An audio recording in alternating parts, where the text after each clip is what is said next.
Hello friends, मैं लोकेश आपका आपके अपने यूट्यूब चैनल एल्विन एकेडमी पे स्वागत करता हूँ।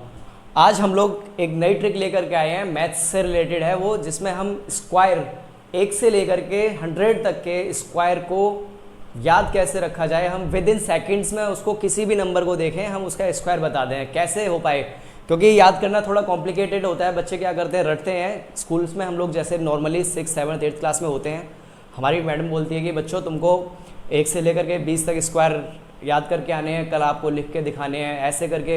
और भी बहुत सारे स्क्वायर के रिलेटेड क्वेश्चंस होते हैं, उनको सॉल्व करने के लिए हम एक बहुत ही बेसिक ट्रिक से समझते हैं कि 1 से लेकर के 100 तक के स्क्वायर अगर आपको कहीं भी दिख रहा है, आप उसको कैसे निकाल पाओ। थोड़ा समझते हैं इस चीज़ को। तो टॉपिक है हम लोगों का स्क्वायर का,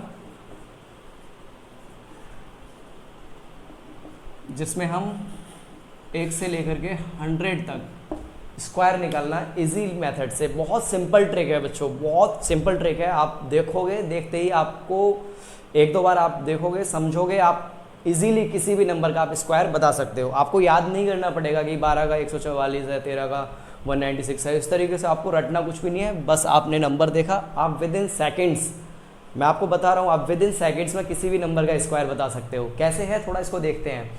सबसे पहले तो इसके लिए हमें हर बच्चे को 1 से लेकर 10 तक का तो सबको स्क्वायर पता होगा ना, कि 1 का तो आपको पता ही है जनरली 1, 2 का सब बच्चों को पता होगा 4 होता है, 3 का 9, 4 का 16,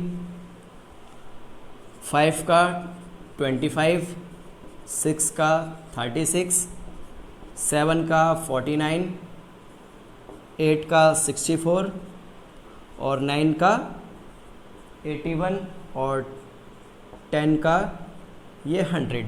अब यहाँ से हमारा जो है कॉन्सेप्ट स्टार्ट होता है। इससे आगे तक में प्रॉब्लम आती है, 12 का याद कर लेंगे, 15 तक याद कर लेंगे, 20 तक याद कर लेंगे, 25 तक याद कर लेंगे। अब 100 तक थोड़ी ना याद कर पाएंगे। हाँ, कोई कोई होता है एक्स्ट्रा ऑर्डिनरी स्टूडेंट, उसको याद करने में प्रॉब्लम नहीं होती, लेकिन एक एवरेज जो है याद करना थोड़ा कॉम्प्लिकेटेड है। कुछ ऐसा हो ना कि हम नंबर देखें और नंबर को देखते ही हम उसका स्क्वायर बता दें, तो आप बिल्कुल टेंशन मत लो। मैं ऐसी ही ट्रिक आपको बता रहा हूँ। आप सिर्फ एक नंबर को पर्टिकुलरली, जैसे मान लो आपको मैं एग्जांपल के थ्रू बताता हूँ, 12 का स्क्वायर बताना है। क्या है 12 का स्क्वायर? सबसे पहले क्या करोगे आप, 1 का स्क्वायर आपने किया, 1 आ गया। 2 का स्क्वायर, अब आप देखो जो यूनिट डिजिट का जो नंबर होगा, आप इस चीज़ को समझ लो। लास्ट में जैसे मान लो 2 है, तो आपको 2 को सिंगल नहीं लिखना है, आपको जहाँ पर भी यूनिट डिजिट में 2 आ रहा होगा वहाँ पर उसके स्क्वायर के लिए आपको 0 लगाना है, मतलब 04 लिखना है। और 3 है, जैसे मान लो किसी डिजिट के लास्ट में 3 है, तो उसको 3 के 9 ना लिख करके आप उसको 09 लिखोगे। ऐसे ही किसी नंबर के लास्ट में अगर 1 होगा, तो आप 1 का 1 ना लिख करके आप उसका 01 लिखोगे। इसको थोड़ा सा ध्यान रखना है। 1 का हम 01 लिखेंगे, 2 का 04 लिखेंगे और 3 का 09। कहाँ पर? यहाँ यूनिट डिजिट पर, जहाँ भी लास्ट में ये नंबर होगा। थोड़ा देखते हैं अब कैसे। 1 का हमने 1 लिख लिया, 2 का हमने क्या किया, 2 का लिखेंगे हम लोग 04। अब ये 3 डिजिट जो है 1, 2 और ये 2, इनकी आपस में मल्टीप्लाई करनी है हमको। 2 1 जा 2, 2 2 जा 4। अब लास्ट की एक डिजिट को छोड़ के हमको उसके नीचे लिखना है।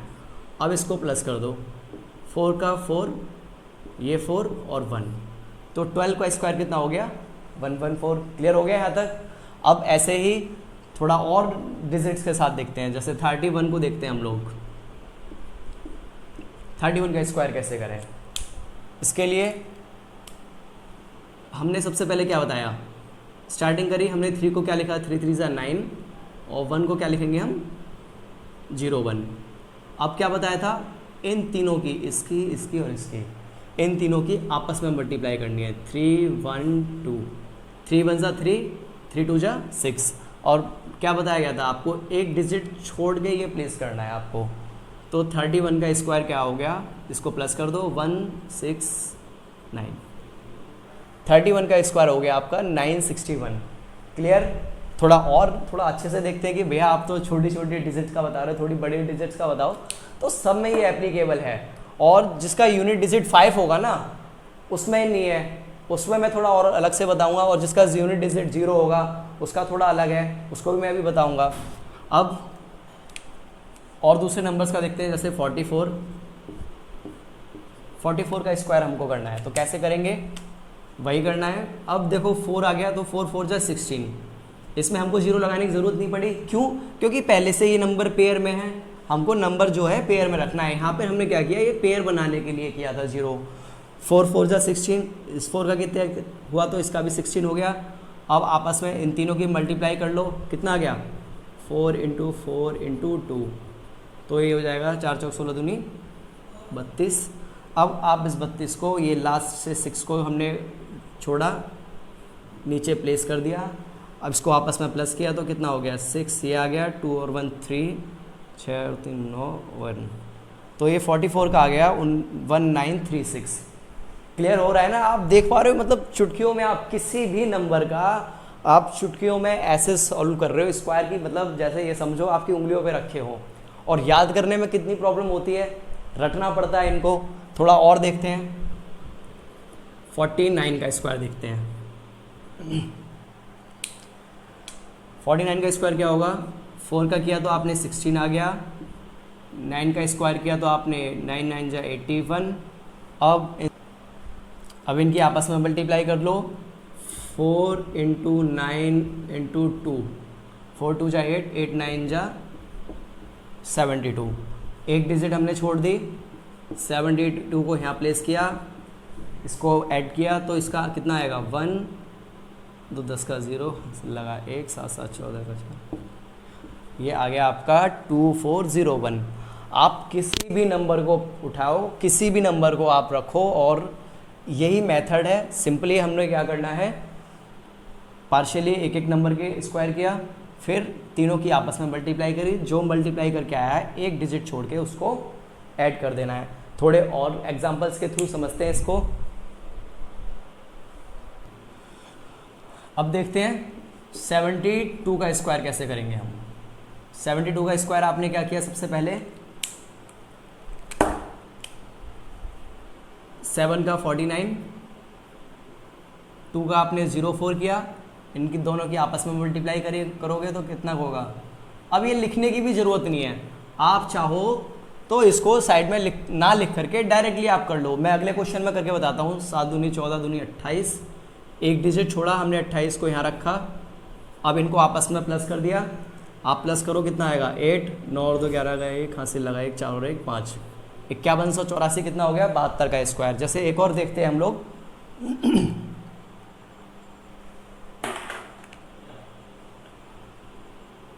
92 का स्क्वायर देखते हैं। 2 का किया 04, 9 का किया 81। अब इसको यहीं आपस में मल्टीप्लाई कर लो। क्यों कर रहे हो इतना, जब हमको पता है कितना हो जाएगा, 2 दूनी 4, 9 चौक 36, एक डिजिट छोड़ दी, यहाँ पे ये 36 लिख दिया, प्लस कर दो। देख रहे हो टाइम, कितना टाइम बच रहा है। कोई ज़रूरी थोड़ा ना है कि आप इसको अलग से लिखोगे, फिर आप मल्टीप्लाई करोगे, फिर लेके आओगे, तो माइंड में डायरेक्टली कर लो। 9 दूनी 18 दूनी 36 यहाँ हो गया, 2 का स्क्वायर 04 हो गया, 9 का स्क्वायर 81 हो गया, और इसको प्लस कर दो। 4 यहाँ आ गया, 6 ये रहा, 3 1 4 हो गया, और 8 का ये आ गया, कितना आ गया 92 का स्क्वायर 8464। क्लियर हो गया यहाँ तक। अब जिसकी यूनिट डिजिट 5 है उसमें क्या करना है, थोड़ा उसको समझ लेते हैं। आप समझो इस चीज़ को, जो भी डिजिट है, मान लो 15 है, 25 है, 35 है, 75 है, 85 है, 95 है, कोई भी डिजिट है जिसकी जो यूनिट डिजिट है, जो यूनिट डिजिट है वो 5 आ रही है, तो आपको उसके केस में क्या करना है, बहुत सिंपल है। क्या किया आपने, जैसे 15 है, आपको 15 का स्क्वायर करना है, आप डायरेक्टली करो 5 का स्क्वायर 25, और जो ये आगे वाली डिजिट है इसको एक बढ़ा करके मल्टीप्लाई कर दो डायरेक्टली। 1 से अगला क्या है, 2 है, 2 की मल्टीप्लाई करी, 2 1 जा 2। क्लियर। और देखते हैं एक दो एग्जांपल्स के थ्रू। जैसे 35 है, 35 का कैसे करोगे स्क्वायर आप, 5 का स्क्वायर किया आपने, कितना आया 25 आ गया। अब 3 से अगला क्या होगा, 4 होगा, 4 की मल्टीप्लाई आपने 3 में करोगे तो कितना आएगा 12 आएगा। 35 का स्क्वायर कितना हो गया 1225। क्लियर। अब ऐसे ही एक और देखते हैं हम लोग। 45 का स्क्वायर क्या होगा। 45 में क्या किया आपने, डायरेक्टली 5 का स्क्वायर किया, 25 आ गया। और 4 से अगला नंबर क्या है, हमको पता है भैया 4 से अगला नंबर 5 है, इसकी दोनों की आपस में मल्टीप्लाई कर दी, 5 4 जा 20। 45 का स्क्वायर कितना आ गया, 2025। और देखो जैसे 75 है,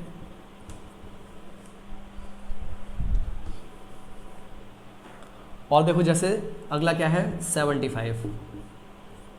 75 का स्क्वायर करो, 75 में 5 का स्क्वायर किया हमने, 25 आ गया। और 7 से अगला नंबर क्या है 8 की मल्टीप्लाई करी 7 में, 8 7 56, ये आ गया आपका 75 का 5625। और देखो 95 का आप स्क्वायर करो,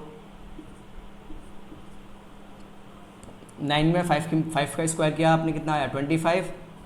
9 से अगला नंबर क्या है 10, डायरेक्ट मल्टीप्लाई कर लो 9025। क्लियर। जैसे अब देखते हैं किसी वर्ड का जैसे यूनिट डिजिट अगर 0 है तो उसके केस में इसका स्क्वायर कैसे करोगे। जैसे ये यूनिट डिजिट जो है किसी डिजिट का 0 है, जैसे मान लो 10 का स्क्वायर करना है आपको, 20 का स्क्वायर करना है, 40 का स्क्वायर करना है, 80 का स्क्वायर करना है, तो कैसे करोगे। सिंपली आपने क्या किया, 10 का स्क्वायर ये है, आपने जो यूनिट डिजिट है ना इसको 0 को डबल कर दो डायरेक्टली, 1 का स्क्वायर तो 1 ही होगा। ठीक है। जैसे 20 का स्क्वायर करना है हमको, 30 का स्क्वायर करना है, 60 का स्क्वायर करना है, इसको थोड़ा देखते हैं। मैंने क्या बताया, 0 को डबल कर दिया, 2 का स्क्वायर सबको पता है 4, 0 को डबल किया, 3 का स्क्वायर सबको पता है 9, 0 को डबल किया, 6 का स्क्वायर क्या है 36। तो इस तरीके से आप सारे अच्छे से कर सकते हो। आपको क्लियर हो गया ना, 1 से लेकर के 100 तक आपको स्क्वायर निकालने में आप इस मेथड को यूज़ करो, आपको कोई प्रॉब्लम नहीं आएगी, ना आपका आंसर गलत होगा। आप याद करोगे, आप रटोगे उसको, भूल जाओगे, आप कंफ्यूज होते रहोगे, 12 को 144 है, 13 को 196 कितना होगा, अरे 180 98, इस तरीके से मतलब आप कंफ्यूज हो जाओगे, आप घिर जाओगे, आप नहीं कर पाओगे। और बहुत से बच्चे कर भी लेते हैं याद, लेकिन मुझे लगता है ये ट्रिक अगर आपके माइंड में रहेगी तो आप इजीली इस चीज़ को आप कर पाओगे। जहाँ भी आपको इससे रिलेटेड क्वेश्चंस होंगे, स्क्वायर रिलेटेड क्वेश्चंस होंगे, आप बहुत इजीली, और टाइम कंज्यूमिंग नहीं है ये बिल्कुल भी। जैसे आप देखो, अगर आप मल्टीप्लाई के ऑप्शन से करते हो, आप मल्टीप्लाई में देखो कितना टाइम लगता है। जैसे एग्जांपल के लिए हम लोग 32 ले लेते हैं, बच्चे क्या करते हैं इस तरीके से, क्या करते हैं उसकी मल्टीप्लाई करते हैं ऐसे। किसी का स्क्वायर देखा कि इसका स्क्वायर निकालना है, क्या करेंगे साइड में मल्टीप्लाई करनी स्टार्ट कर देंगे, 2 2 जा 4, 3 2 जा 6, फिर 3 2 जा 6, 3 3 जा 9, इस तरीके से करेंगे। 4 6 और 6 12 का 2, हासिल लगा 1, 9 और 1 10, 1024, इस तरीके से करते हैं। आप देख पा रहे हो मतलब कितना टाइम टेकिंग है ये। और थोड़ी जल्दबाजी के चक्कर में अगर मल्टीप्लाई में कहीं गलती हो गई तो पूरा स्क्वायर गलत हो गया। मुझे लगता है कि अगर आप जो ये कॉन्सेप्ट मैंने आपको बताया है, आप अगर इसको समझ लेते हो तो आपको कभी भी आने वाले समय में स्क्वायर में कभी प्रॉब्लम नहीं आएगी। खासकर जो जूनियर्स हैं 6th 7th 8th में हैं उनको तो बिल्कुल भी प्रॉब्लम नहीं आएगी। और एक चीज़ और मैं कहना चाहूँगा जूनियर्स के लिए, देखो आप लोगों को अभी क्या है, स्कूल से होमवर्क मिलता है, मैथ्स का है, इंग्लिश का है, हिंदी का है, जो भी है।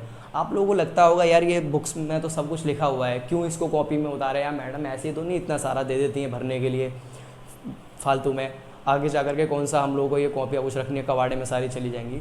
तो उसका बहुत एक बेसिक फंडा है, जो आप लोगों की राइटिंग स्किल्स है ना बच्चों, वो 6th 7th 4th 5th 6th 7th 8th 3rd इन्हीं मतलब बेसिक से जब आप नीचे से पढ़ते हुए आ रहे हो, आप नीचे से शुरुआत कर रहे हो आप अपनी, तभी आपकी राइटिंग स्किल्स डेवलप हो जाते हैं। वही जा कर के आप 9th 10th में हम लोगों को बहुत ज़्यादा लिखना होता है पेपर में, मतलब टाइम भी कम होता है और थोड़ा लिखना भी पड़ता है। अगर आपकी स्पीड बन गई, अभी से आपकी अगर राइटिंग स्किल्स डेवलप हो गए आपके अंदर, तो आपको प्रॉब्लम नहीं आएगी। वरना जैसे जैसे आप थोड़ा थोड़ा बड़ी क्लास में आप जाते जाओगे, बहुत सारी प्रॉब्लम का आपको सामना करना पड़ेगा। एक तो राइटिंग गंदी होती है तो उसी हिसाब से फिर मार्क्स भी मिलते हैं, और फिर स्पीड नहीं होती है तो आप पेपर में नहीं कर पाते हो। तो ये आप लोगों से मेरा विशेष निवेदन है, आप अपनी राइटिंग का बहुत ख्याल रखें। आप लोग अच्छे से इसको अभी से मेंटेन करके चलें। अगर आप जूनियर्स हो, 6th 7th में हो, 3rd 4th 6th 4th में हो, आप अभी से इसको अच्छे से बनाएं। बाकी थैंक यू सो मच, आपने बहुत कुछ सीखा होगा यहाँ से। आगे और भी ऐसी नई जानकारी लेने के लिए, ऐसी और नई ट्रिक्स को समझने के लिए हमारे चैनल एल्विन एकेडमी को आपसे सब्सक्राइब करें और बेल आइकन को भी क्लिक करें, जिससे कि आने वाली वीडियोस की अपडेट आपको मिलती रहे। Thank you so much.